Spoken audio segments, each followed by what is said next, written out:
दोस्तों, आज हम अपना टॉपिक स्टार्ट करते हैं। न्यायपालिका का जो एमसीक्यू है 25 क्वेश्चन का, उसे हम लोग शुरू करते हैं।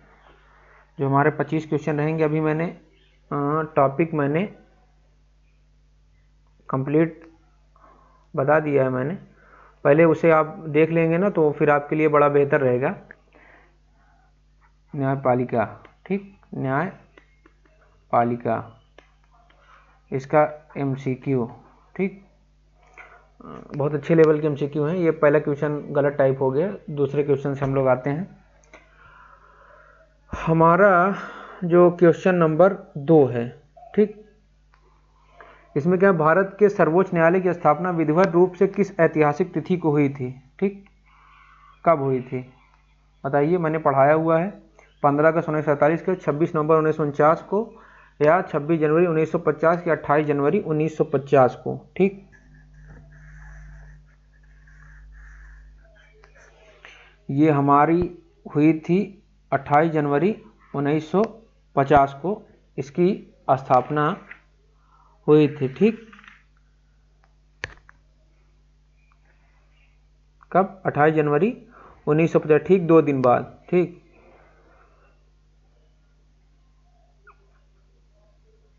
ठीक, फिर क्वेश्चन नंबर हम आते हैं अपने 3 पे। ठीक, वर्तमान में भारत के सर्वोच्च न्यायालय में मुख्य न्यायाधीश सहित न्यायाधीशों की अधिकतम स्वीकृत क्षमता कितनी है? ये मैंने बताया हुआ है उसमें। ठीक, अगर आप पहले अगर वो टॉपिक देख लेंगे तो आराम से इस सवाल का जवाब आराम से दे देंगे। ए 34 CGI, बाकी जज 33। ठीक, कितने 34। जब प्रारंभ में सुप्रीम कोर्ट की स्थापना हुई, तो आर्टिकल जो 124 है, 24 सब क्लास 1 में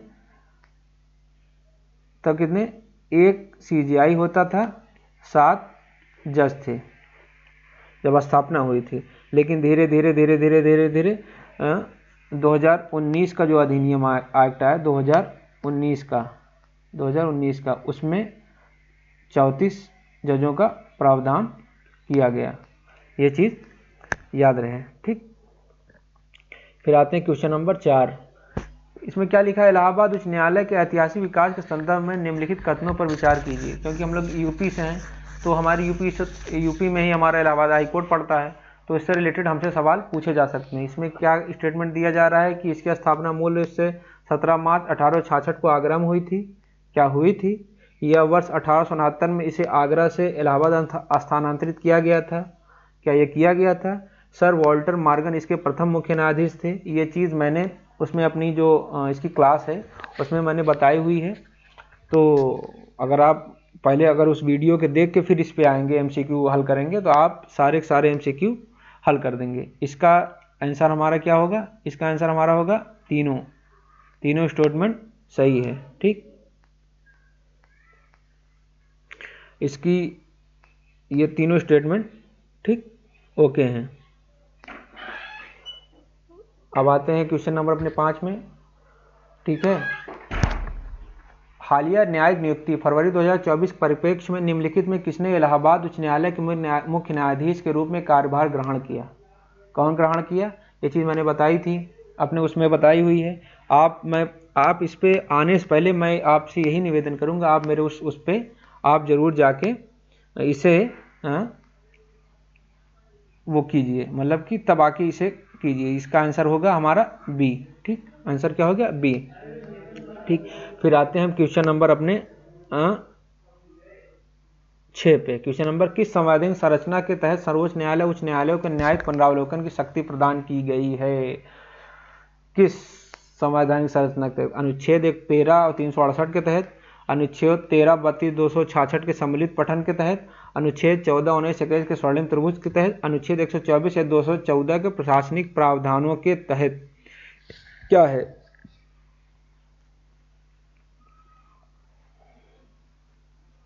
ठीक, ये हमारा आज इसका हमारा आंसर होगा बी। क्या होगा आंसर? बी। क्योंकि भारतीय संविधान में न्यायिक पुनरावलोकन का सिद्धांत स्पष्ट शब्दों में कहीं परिभाषित नहीं, लेकिन इसकी आत्मा अनुच्छेद 13, 32, 226 में बसती है। अनुच्छेद 13 में क्या कहा गया? यह स्पष्ट रूप से घोषित करता है कि राज्य द्वारा बनाया गया कोई भी कानून जो मौलिक अधिकारों भाग 3 को छीनता है या कम करता है वह उल्लंघन की सीमा का तक शून्य करेगा। अनुच्छेद 32 क्या कहता है? सर्वोच्च न्यायालय को अनुच्छेद 226 उच्च न्यायालयों को इस प्रावधान को लागू करने, असंवैधानिक कानूनों को रद्द करने के लिए रिट, बंदी, प्रत्यक्षीकरण, परमादेश, प्रतिषेध, उत्प्रेषण अधिकार, परीक्षा जारी करने का अपार शक्ति प्रदान करता है। ठीक, इसमें ये चीज़ है। फिर ब्लैक्स लॉ डिक्शनरी के अनुसार न्यायिक सक्रियता का सटीक अर्थ क्या है? इसमें मैंने बताया हुआ है, एक ऐसी स्थिति जहां न्यायाधीश केवल पूर्ण निर्णयों पर कड़ाई से निर्भर रहते हैं, या फिर एक दर्शन जहां न्यायाधीश अपने निर्णयों का मार्गदर्शन करने के लिए सार्वजनिक नीति और व्यक्तिगत न्यायपूर्ण विचारों की अनुमति देते हैं, या एक प्रणाली जिसमें न्यायालय कार्यपालिका के सभी आदेशों को अनिवार्य रूप से रद्द कर देता है, न्यायाधीशों द्वारा किसी सुनवाई के निर्णय सुनने के त्वरित प्रक्रिया। क्या इसका आंसर क्या हो सकता है? इसका आंसर क्या हो सकता है? इसका आंसर न्यायिक सक्रियता का क्या आंसर हो सकता है? इसका आंसर हमारा होगा बी। ठीक, बी होगा, इसका आंसर हमारा बी होगा। ठीक है, न्यायिक सक्रियता का सिद्धांत पारंपरिक रूढ़िवादी न्यायशास्त्र से काफ़ी अलग है। ब्लैक लॉ डिक्शनरी इसे एक ऐसे न्यायिक निर्माण मार्गदर्शन में परिभाषित करती है जहाँ न्यायाधीश न केवल अक्षरों के आधार पर कानून की व्याख्या करते हैं, बल्कि न्याय सुनिश्चित करने के लिए सार्वजनिक नीति, सामाजिक वास्तविकताओं और अपने व्यक्तिगत विचारों को भी अपने निर्णयों का आधार बनाते हैं। जनहित याचिका, जिसे PIL बोला जाता है, भारत में न्यायिक सक्रियता का ही एक प्रत्यक्ष परिणाम है। ये आप जो मैंने अभी टॉपिक कंप्लीट करा है उसमें जब आप जाएंगे तब उसमें आपको पता चलेगा, तो उसमें ये चीज़ मैंने बताई हुई है। फिर क्वेश्चन नंबर हमारा 8 आता है, संविधान का कौन सा अनुच्छेद घोषित करता है कि सर्वोच्च न्यायालय द्वारा घोषित कानून भारत के राज्य क्षेत्र के भीतर सभी न्यायालयों पर आबद्धकर होगा, बाइंडिंग होगा? ये हमारा किस अनुच्छेद में? अनुच्छेद 129, अनुच्छेद 137 या अनुच्छेद 141 या अनुच्छेद 143, किसमें उल्लेख है? इसका आंसर क्या होगा? इसका अनुच्छेद हमारा होगा अनुच्छेद 141। ठीक, इसमें क्या कहा गया है? इसमें कहा गया है कि भारतीय संविधान का अनुच्छेद 141 स्पष्ट और कड़े शब्दों का प्रावधान करता है, सर्वोच्च न्यायालय द्वारा घोषित कानून भारत के राज्य क्षेत्र के भीतर सभी न्यायालयों पर आबद्धकर होगा। ठीक, फिर हम आते हैं क्वेश्चन नंबर 9 पे अपना। क्वेश्चन नंबर 9, भारतीय संविधान का अनुच्छेद 125 निम्नलिखित में से किससे संबंधित है? तदस्थ न्यायाधीशों की नियुक्ति से, सर्वोच्च न्यायालय को अभिलेख न्यायालय घोषित करने से, सर्वोच्च न्यायालय के न्यायाधीशों के वेतन, विशेषाधिकारों और भत्तों से, सर्वोच्च न्यायालय की क्षेत्रीय पीठों की स्थापना से। किसमें है? Question number 9।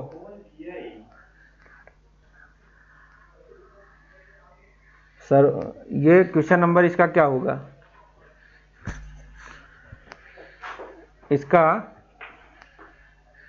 इसका आंसर होगा सी। इसका आंसर होगा सी। ठीक, अनुच्छेद 135 में इसी से रिलेटेड है। फिर क्वेश्चन नंबर हम 10 में आते हैं, भारतीय संविधान किस अनुच्छेद में यह प्रावधान है, कुछ न्यायालयों और सर्वोच्च न्यायालय के सभी कार्रवाइयाँ अंग्रेजी भाषा में होंगी? अनुच्छेद 343, अच्छा अनुच्छेद 345, अनुच्छेद 348, अनुच्छेद 351। इसका उल्लेख किसमें है? मैंने बताया हुआ था, अगर आपको उसमें जब आप पढ़ेंगे तो आपको याद आ जाएगा। ठीक है, ये हमारा अच्छा आता है अनुच्छेद 348 में। ठीक, न्यायपालिका में भाषा एक संवेदनशील मुद्दा है। आपको पता है संविधान के भाग 17 आधिकारिक भाषा के अध्याय 3 में अनुच्छेद 348 में स्पष्ट प्रावधान करता है, जब तक संसद कानून द्वारा अन्यथा व्यवस्था न करे, सर्वोच्च न्यायालय और देश के सभी उच्च न्यायालयों की सभी कार्रवाइयाँ, आदेश, नियम और डिक्री अनिवार्य रूप से केवल अंग्रेजी भाषा में होगी। हालांकि अनुच्छेद 348 सब क्लास 2 राज्यपाल को राष्ट्रपति की पूर्व सम्मति से उच्च न्यायालय में हिंदी के प्रयोग की अनुमति देने का अधिकार देता है, जिसका उपयोग उत्तर प्रदेश जैसे राज्यों में किया गया है। ठीक, फिर आते हैं हम अपने क्वेश्चन नंबर 11 में। इलाहाबाद उच्च न्यायालय के इतिहास में स्वतंत्रता प्राप्ति से पूर्व प्रथम भारतीय मुख्य न्यायाधीश के रूप में किसे नियुक्त किया गया था? सर वॉल्टर मॉर्गन को, श्री विष्णु भूषण मलिक को, श्री शाह मोहम्मद सुलेमान को, या सर जॉन स्टेनली को? क्या है इसका आंसर क्या होगा? इसका आंसर हमारा होगा सी में। ऑल इंडिया जजेज एसोसिएशन बनाम भारत संघ 2025 के निर्णय में सिविल जज परीक्षा की अर्हता के लिए न्यूनतम कानूनी अभ्यास कितने वर्ष का बहाल किया गया? कितने वर्ष का बहाल किया गया? ये भी उसमें बताया है मैंने। ठीक, आप इसे हल करने से पहले मैं आपसे निवेदन करूंगा, मेरा वो वाला वीडियो देख के फिर आप इसे हल करेंगे तो बेहतर रहेगा। ठीक, इसका आंसर हमारा होगा 3 वर्ष। ठीक, फिर क्वेश्चन नंबर 13 आता है, वर्ष 2025 में वन शक्ति बनाम भारत संघ मामले में 3 न्यायाधीशों की पीठ के निर्णय का मुख्य सार क्या है? चलिए बताइए, मुख्य सार क्या है? क्वेश्चन नंबर 13 क्या कह रहा है? 13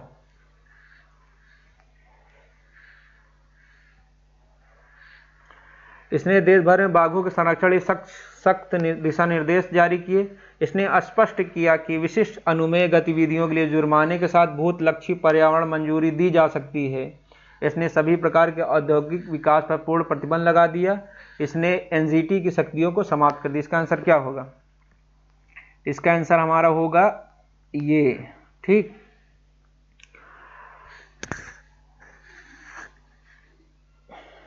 इसका आंसर हमारा क्या होगा?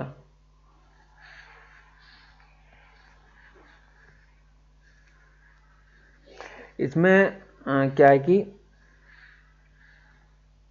पर्यावरण नियमों के संबंध में वन शक्ति वर्सेस यूनियन ऑफ इंडिया का मामला अत्यधिक महत्वपूर्ण। इस मामले में भारत के मुख्य न्यायाधीश BR गवई या न्यायमूर्ति विनोद चंद्र के 2-1 के बहुमत वाले फैसले ने अपने ही पुराने सख्त आदेश को पलट दिया। ठीक, जिसमें बताया गया था कि विशिष्ट अनुमेय गतिविधि परमिसिबल एक्टिविटीज़ के लिए जो पर्यावरण की अपूरणीय क्षति नहीं पहुंचाती है, भारी दंड के भुगतान के अधीन पूर्वव्यापी या भूतलक्षी मंजूरी एक्स पोस्ट ईसी प्रदान की जा सकती है। ठीक, क्वेश्चन नंबर 14, संविधान के किस अनुच्छेद के तहत भारत के मुख्य न्यायाधीश राष्ट्रपति की पूर्व मंजूरी से किसी अन्य स्थान को सर्वोच्च न्यायालय के रूप में निर्दिष्ट कर सकते हैं?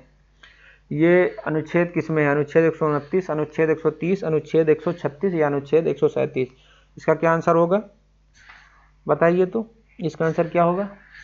इसका आंसर हमारा क्या होगा? इसका आंसर हमारा होगा अनुच्छेद 130। ठीक, क्वेश्चन नंबर अनुच्छेद 130 ये क्या ये इसलिए सुप्रीम कोर्ट ने किया है जिससे न्याय की जो भौगोलिक पहुंच है वो सब तक समान रूप से पहुंचे। ठीक, ये ना हो कि यहाँ की साउथ के लोग नॉर्थ इंडिया में पहुंच ही ना पाएँ। ठीक है, ये CGI को विशेष अधिकार देता है। राष्ट्रपति के पूर्व अनुमोदन के समय समय पर किसी अन्य स्थान जैसे कोलकाता, मुंबई या चेन्नई को भी न्यायालय के बैठने का स्थान क्षेत्रीय पीठ के रूप में निर्दिष्ट कर सकते हैं। इसके लिए अनुच्छेद 368 तक किसी बड़े संवैधानिक संशोधन की आवश्यकता नहीं होती है। ठीक, फिर आर्टिकल हमारा फिर सर्वोच्च न्यायालय में कार्यकारी मुख्य न्यायाधीश एक्टिंग चीफ जस्टिस की नियुक्ति राष्ट्रपति द्वारा किस संवैधानिक अनुच्छेद के अंतर्गत की जाती है? चलिए ये बताइए। ठीक, इसका उल्लेख किसमें है? इसका उल्लेख किसमें है? इसका उल्लेख 24 में है, 25 में है, 27 में है या 26 में है? इसका आंसर हो गया 26। ये किस लिए कहा गया है? ये इसलिए कि न्यायपालिका कार्य कभी बाधित नहीं होना चाहिए। इसलिए संविधान के अनुच्छेद 126 में स्पष्ट रूप से व्यवस्था की गई, जब भारत के मुख्य न्यायाधीश का पद किसी कारण से रिक्त हो या बीमारी अन्य कारणों से अपने कर्तव्यों का पालन करने में अस्थायी रूप से असमर्थ हो, तो भारत के राष्ट्रपति द्वारा सर्वोच्च न्यायालय के अन्य न्यायाधीशों में से किसी एक को कार्यकारी न्यायाधीश के रूप में कार्य करने के लिए नियुक्त किया जाता है। फिर आते हैं क्वेश्चन नंबर 16, सर्वोच्च न्यायालय में तदर्थ न्यायाधीशों की नियुक्ति का प्रावधान किस अनुच्छेद में सन्निहित है? चलिए बताइए। अनुच्छेद 127, अनुच्छेद 128, अनुच्छेद 129 या अनुच्छेद 130? किसमें उल्लेख है? किसमें उल्लेख है? ये हमारा उल्लेख है किसमें? ये हमारा उल्लेख है किसमें? ये उल्लेख है हमें 127 में। ठीक, सुप्रीम कोर्ट में किसी भी समय न्यायाधीशों की न्यूनतम संख्या कोरम में गौरपूर्ति का उपस्थित रहना आवश्यक है। यदि कभी कोरम पूरा नहीं होता तो अनुच्छेद 127 के अंतर्गत भारत का मुख्य न्यायाधीश राष्ट्रपति की पूर्व सहमति और संबंधित उच्च न्यायालय के मुख्य न्यायाधीश के परामर्श से किसी भी हाई कोर्ट के ऐसे न्यायाधीश को जो सर्वोच्च न्यायालय के न्यायाधीश बनने योग्य है न्यायालय की बैठकों में अस्थायी अवधि के लिए तदर्थ न्यायाधीश एडहॉक जज के रूप में उपस्थित रहने का लिखित अनुरोध कर सकता है। ठीक, फिर आते हैं क्वेश्चन नंबर 17। संविधान के किस भाग में संघ की न्यायपालिका सर्वोच्च न्यायालय संबंधी प्रावधान अनुच्छेद 124 से 147 उल्लिखित है? भाग 4 राजनीतिक निदेशक, भाग 5 संघ, भाग 6 राज्य, भाग 15 अधिकरण। किसमें है? किसमें है? ये हमारा भाग 5 संघ में है। ठीक,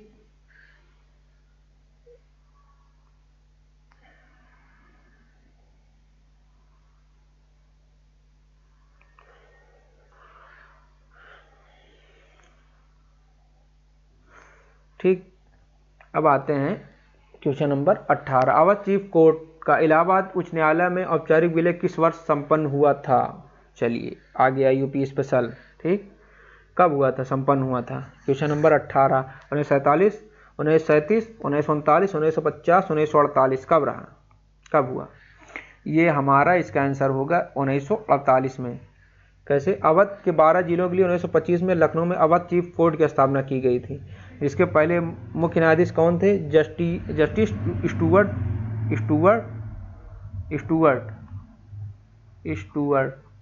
ठीक, पहले जस्टिस। ठीक, फिर भारत के गवर्नर जनरल ने संयुक्त प्रांत न्यायालय समावेशन आदेश 1948 जारी किया। ठीक, इस आदेश द्वारा अवध चीफ कोर्ट की पूरी तरह से इलाहाबाद हाई कोर्ट में उसे मिला दिया गया। ठीक, ठीक, इसका आंसर 1948 होगा। फिर इलाहाबाद हाई कोर्ट में न्यायाधीशों की अधिकतम स्वीकृत क्षमता अस्थायी अतिरिक्त मिलाकर कितनी है? 120, 160, 180, 200 कितनी है? ये मैंने उसमें पढ़ाया हुआ है। 120 अस्थाई हैं, 40 वैसे हैं, कार्यरत हैं। ठीक, ये है हमारा आंसर। ठीक, क्वेश्चन नंबर 20। 28 जनवरी 1950 को सर्वोच्च न्यायालय की स्थापना से पूर्व ब्रिटिश कालीन भारत के में नागरिक और आपराधिक मामलों की अपील का सर्वोच्च न्यायिक निकाय कौन था? कौन था भाई? ये कौन था? सरदीवानी अदालत, federal law of India, privy council की न्यायिक समिति, कलकत्ता उच्च न्यायालय। कौन था भाई? इसका आंसर क्या होगा? इसका आंसर होगा हमारा ये। ठीक, सी क्यों होगा? प्रिवी काउंसिल की न्यायिक समिति। ऐतिहासिक रूप से 1950 से पहले भारत का अपना अंतिम अपीलीय न्यायालय नहीं था। ब्रिटिश शासन के दौरान 1937 में स्थापित फेडरल कोर्ट के निर्णयों के विरुद्ध भी लंदन स्थित प्रिवी काउंसिल की न्यायिक समिति में अपील की जा सकती थी।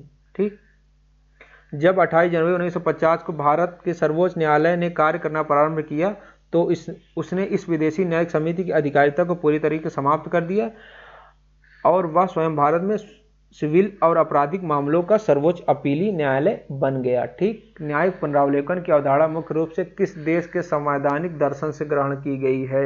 यह भी बताया गया है। Britain, Canada, France, UK, USA. कहाँ से? कहाँ से? ये मैंने बताया हुआ। इसका आंसर होगा हमारा, इसका आंसर होगा ये यूएसए। ठीक, ठीक, यूएसए होगा। फिर आते हैं भारतीय संविधान का अनुच्छेद 214 विशेष रूप से क्या प्रावधान करता है? सर्वोच्च न्यायालय की स्थापना की बात करता है, प्रत्येक राज्य के लिए उच्च न्यायालय होगा इसकी बात करता है, या अधीनस्थ न्यायालयों पर उच्च न्यायालयों का नियंत्रण होगा, या प्रशासनिक अधिकरणों की शक्तियों के बारे में किसकी बात करता है ये? चलिए बताइए किसकी बात करता है ये बात करता है अनुच्छेद 214, प्रत्येक राज्य के लिए एक उच्च न्यायालय होगा। ठीक, ठीक, फिर आते हैं क्वेश्चन नंबर 23। गायत्री बालास्वामी बनाम ISG नोवोसॉफ्ट टेक्नोलॉजीज 2025 में सर्वोच्च न्यायालय की 5 न्यायाधीशों की संविधान पीठ का निर्णय किस विषय से संबंधित था? किससे था? उसमें बताया मैंने लास्ट में। निवारक निरोध, कानूनिक वैधता, आर्बिट्रल अवार्ड को संशोधित करने की न्यायालय की अत्यंत सीमित शक्ति, समान नागरिक संहिता, चुनावी बांड। क्या था? क्वेश्चन नंबर 23 में क्या क्या है इसका? 23 में ये हमारा 23 में इसका ऑप्शन बी, आर्बिट्रल अवार्ड को संशोधित करने की न्यायालय की अत्यंत सीमित शक्ति। ठीक, ये कमर्शियल ज्यूरिस्प्रूडेंस में वर्ष 2025 का सबसे बड़ा फैसला माना जाता है। ठीक, गायत्री बालासामी बनाम ISG नोवासॉफ्ट टेक्नोलॉजीज मामले में सर्वोच्च न्यायालय की 5 न्यायाधीशों की संविधान पीठ ने मध्यस्थता अधिनियम के प्रावधानों की व्याख्या की। ठीक, फिर आते हैं क्वेश्चन नंबर 24 में, अधिकरणों ट्राइब्यूनल्स के संबंध में संविधान के भाग 14A के अनुच्छेद 323A 323B को किस संविधान संशोधन अधिनियम द्वारा भारतीय संविधान में अंतर्निहित किया गया? इसका क्या है आंसर बताइए। 42वें संविधान संशोधन अधिनियम 1976, 44वें संविधान संशोधन अधिनियम 1978, 73वें संविधान संशोधन अधिनियम 1992, 99वें संविधान संशोधन अधिनियम 2014। इसका आंसर क्या है? इसका आंसर हमारा है 42वें संविधान संशोधन 1976। ट्राइब्यूनल से कोई अलग भाग नहीं था, ठीक, भारतीय संविधान में, मूल भारतीय संविधान में न्यायपालिका पर जो मुकदमे इतने ज़्यादा बढ़ रहे थे उन्हें कम करने के लिए 1976 में 42वें संविधान संशोधन अधिनियम, जिसे मिनी संविधान भी कहा जाता है, द्वारा संविधान विभाग 14A जोड़ा गया। इस भाग में 2 अनुच्छेद शामिल, अनुच्छेद 323A प्रशासनिक अधिकरण और अनुच्छेद 323B अन्य मामलों के अधिकरण, इसका उल्लेख है। ठीक, हम अब आते हैं क्वेश्चन नंबर 25। सर्वोच्च न्यायालय को अपने स्वयं के निर्णयों या आदेशों की समीक्षा करने का विशेषाधिकार संविधान के किस अनुच्छेद में अंतर्गत किया गया है? चलिए बताइए, इसका अनुच्छेद क्या है? 36, 137, अनुच्छेद 141, अनुच्छेद 143। इसका आंसर क्या है? इसका आंसर क्या हो सकता है? इसका आंसर हमारा होगा अनुच्छेद 137। ठीक, इसमें क्या कहा गया है? न्याय का मूल सिद्धांत अंतिम निर्णय की त्रुटिहीन होना चाहिए। मतलब इसे सुनिश्चित करने के लिए संविधान का अनुच्छेद 137 भारत के सर्वोच्च न्यायालय को एक विशिष्ट और असाधारण शक्ति प्रदान करता है। संसद द्वारा बनाए गए किसी भी कानून और अनुच्छेद 145 तहत बनाए गए नियमों के अधीन रहते हुए सुप्रीम कोर्ट अपने द्वारा सुनाए गए किसी भी निर्णय या दिए गए आदेश का रिव्यू करने की असीमित शक्ति प्राप्त उसे है। इसी शक्ति के तहत रिव्यू पिटीशन और बाद में क्यूरेटिव पिटीशन न्यायालय में दायर की जाती है। तो इस तरीके से हमारा 25 क्वेश्चन जो टारगेट हमारा है टॉपिक वाइज कंप्लीट करने का, वो हमारा कंप्लीट होता है। तो अभी हमारा जो कार्यपालिका हुआ, न्यायपालिका, अब हमारा टॉपिक रह जाता है व्यवस्थापिका। ठीक है, वैसे तो मुझे टॉपिक कंप्लीट करवाना चाहिए तो पहले व्यवस्थापिका का, लेकिन क्या है कि नोट्स जो मैंने PPT बनाई थी, ये नोट्स जो बना था मेरा, ये न्यायपालिका का था, व्यवस्थापिका का मैं बना नहीं पाया था, तो इसलिए मैं कहा कि पहले व्यवस्थापिका जो नोट्स बन गया है उसे कंप्लीट करवा देता हूँ। ठीक, वो कंप्लीट हो जाएगा तो फिर आराम से कल हम अपने इस टॉपिक को पूरा करेंगे। ठीक, व्यवस्थापिका वाले टॉपिक को, और देखते हैं कोई अगर एक टॉपिक और भी कंप्लीट हो जाता है तो उसे भी कंप्लीट कर लेंगे। ठीक, जिससे क्या है कि तैयारी हम लोगों की, मेन टारगेट हमारा है कि सारा MCQ लगवाना, ठीक, अच्छी तरीके से, जिससे हमारी तैयारी अच्छे से हो पाए, आपकी भी तैयारी अच्छे से हो पाए। आप खुद ही देख लेंगे कि क्वेश्चन का स्तर किस लेवल का है, आप इससे अपनी खुद ही तैयारी जांच लेंगे। ठीक, क्या बेहतर है क्या नहीं, ये आप खुद ही इतने समझदार है। अगर असिस्टेंट प्रोफेसर का एग्ज़ाम दे रहे हैं तो आपको पता होगा कि क्या सही है, क्या गलत है, कैसे तैयारी हो रही, कैसे नहीं। ठीक, फिर मिलते हैं आप लोगों से दोस्तों।